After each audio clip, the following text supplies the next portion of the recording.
Hey, what's up, Minecraftonites? I am your host, Bebop Vox, here to fill you in about everything that happened this week in Mojang, Minecraft, and in your community. Also, tell you about what's coming up and what you can expect as I talk directly with Mojang. So welcome to the Minecraft Monday Show. Alright, Minecraftonites, there is a ton of news this week, so I'm just going to jump right into it. First up, Mojang news. Marcus Person played Half-Life for 7 hours at the beginning of the week to protest there not being a Half-Life 3 yet, or any news on it. And so did 30,000 other Half-Life fans. In Minecraft Pocket Edition news, we finally have survival mode. Capiche gave a little update about why it's been delayed for so long with some of the glitches that have been coming up. But there isn't crafting mode just yet, but you still have your survival, so one thing at a time. In Xbox 360 news with Minecraft, well, there's no update yet and there won't be a demo just yet. This is all in Microsoft's hands, so don't go blaming Mojang for it. However, Junkboy did finish the art cover for it. In Minecraft Lego news, we can expect to see on February 16th the unveiling of our first designs with the Minecraft Legos. Marcus, Jeb, Jens, and Jan, also Lydia from Mojang, will be attending the event. So finally, you're going to be able to see what your Minecraft Legos will look like. That won't look like Legos. They'll be something different. Now, we do have a new snapshot this week. However, let me get to your community news because there's a massive change coming up and a lot of you aren't going to be happy. Code Warrior is the developer of MC Edit. If you don't know, it is one of the most powerful tools that are currently used on a server. Well, he has discontinued making it. The only reason why this has come about is because he has lost his interest with Minecraft, also because he's not making enough money. So, unfortunately, we will not get the source code for MC Edit unless if Code Warrior raises $10,000, he's going to release the source code, which, you know what, honestly, it's a business move the way I see it, but yeah, it's not very good for the community, that's for sure, but, you know, holding it ransom, I don't think is the way to go about it. And that brings me to this week's snapshot. Now, every week, Jens and Jans release a new version of Minecraft for us to test out, so it's kind of like you're still in beta.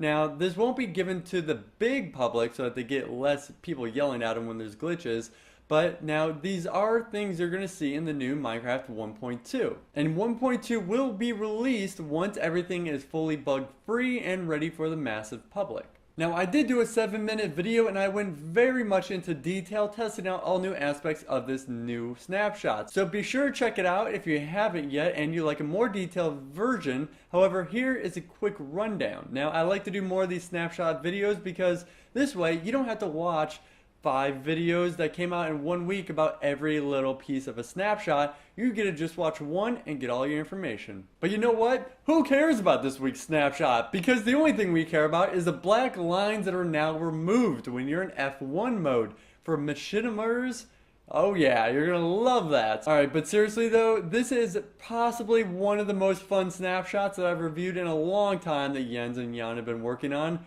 Because zombies kick down doors.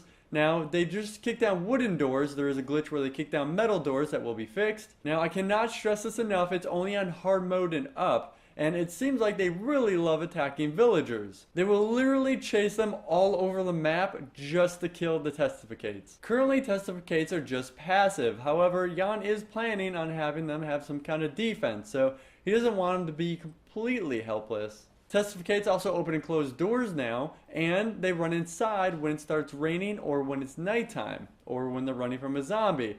They also now interact with each other. Currently, it's mostly just head nodding. That's what they stick to. Ocelots and cats also make a new noise. There are quite a few varieties of them. And don't worry, even when you hit them, C418 didn't have to punish his cat in order to get that sound. Actually, a lot of the cat noises, some of them he recorded and some he got from the sound community. So that means people in the sound community are the sadistic people who had to strangle their cat to get the unhappy cat noise. Also, zombies, pigmen, and skeletons now have a rare item drop. Sometimes even the swords will be enchanted. However, all of this is very rare. Currently, after some testing, people say it's about 1 to 2% for all the items. From swords, the ingots, to armor pieces you can expect to find. And skeletons now drop bows. However, some people may say, well, why do they drop armor if they don't wear armor? Very interesting wiki fact here. According to the wiki, mobs would occasionally actually wear armor, but this had no protective effect whatsoever on their health. And Zombie's armor was actually removed during the development phase from alpha to beta. So, I don't know, maybe it's an homage to back in the day, or maybe it's something that they could end up bringing back and we can expect in the future. And double doors finally open with switches and pistons because they recognize when they're in the on and off state. So this way, you don't have to have any redstone now wired underneath and in the walls in order to open up your double doors. You can just step on the pressure plate. Now again, I did do a 7-minute video and there was a lot of fun stuff in it, especially with this whole zombie breaking down door thing. So be sure to check that out. Also, some of the glitches that you can see are being fixed are in that snapshot because I make sure to outline those specifically. But now what can we expect from Mojang and Minecraft to turn into? Well, Jan is working on zombies sieging villages. So it looks like villages are going to play a bigger role. And a big change that the community has been asking for, and one of the biggest reasons why we love Mojang is because they listen to the community, is that biome data will now be in saved world data. What does this mean though? It means when you have your project that you want to import into a new world, well, there's usually new biomes like jungles or snow biomes and things like that that get moved around with the coding. Well, if you have a massive 1x1 ship or a massive city, it may end up destroying the city or just completely breaking the design and colors that you want. Especially with trees, if plants deteriorate or change their color, you won't like that. Well, now with the biome data saved, you get it exactly the way you had it when you built it. And we can likely see map height getting raised very soon. And it's very interesting because this decision is by Yen and Jan. But when Notcher's on board, he actually had a blog post about the pros and cons of doing such a thing. However, it's decisions like this that Minecraft needed and why Notch supports them more than anything, and he wanted to make sure that people knew that on Twitter. Also, what happens when you just randomly tweet Jeb and say, "Hey, I'm bored, show me something interesting"? A giant spider.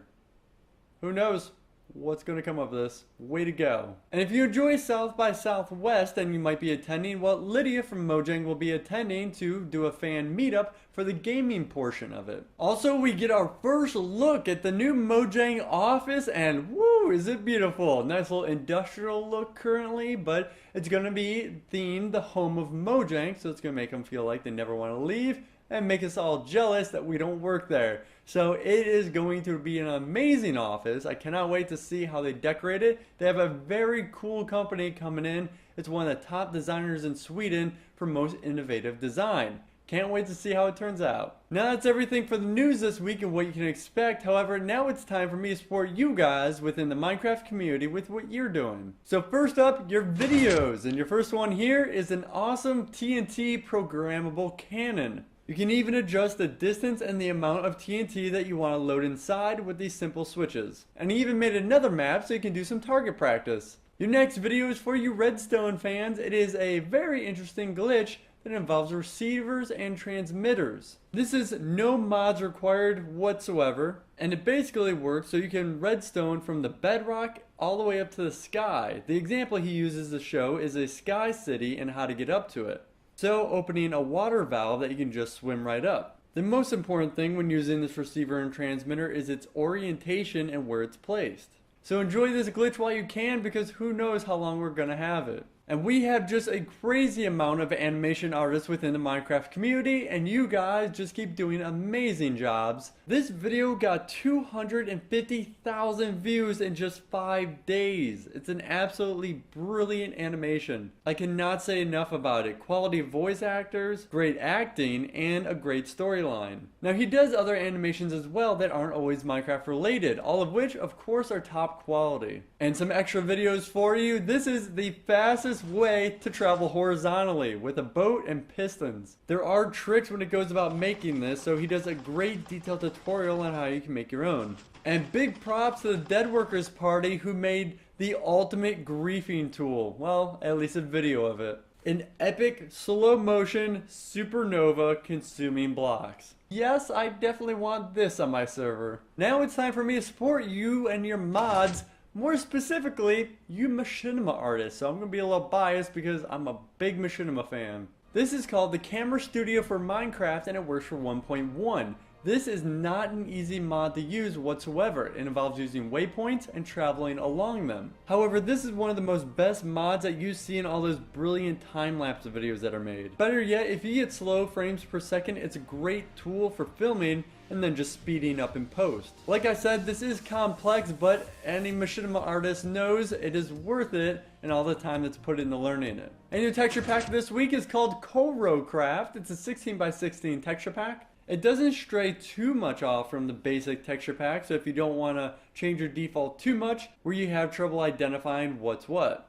However, it's definitely an enjoyable change and the colors tend to be a bit darker. And your 3 skin artists I have for you this week made a bashed up robot, a Charlie Chaplin skin, and a nice looking dragon. And your seed of the week this week is not good for those who like mountains, but really good if you like snow. It has a lot of selective sections all around, such as these lava pools that are right by spawn. It also has cubby holes that are pretty much throughout the entire snow biome right by spawn. So many places for hiding out and making little campsites.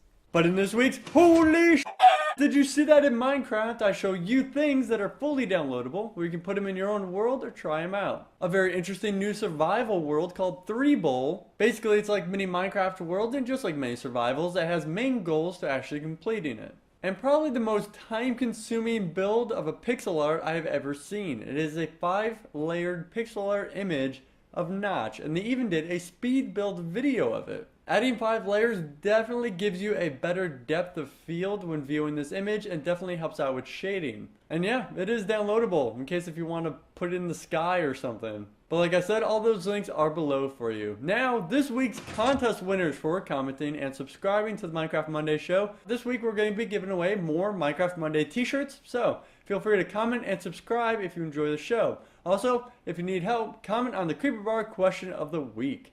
What is one of your most favorite things to build in Minecraft? But that's it for this week's Minecraft Mondays. I hope you guys enjoyed. I have been live streaming a ton, so I'm over at twitch.tv/BebopVox if you'd like to join in at some point. But also I played with Voxelbox this week. I'll be coming out with some very fun videos. All I gotta say is testificate golf. Oh yes, it's as fun as it sounds, trust me. But be sure to subscribe, and I'll see you throughout the week as I come out with updates as they come along. And I'll see you on the Friday streams where you really don't know who from the Minecraft community will pop in.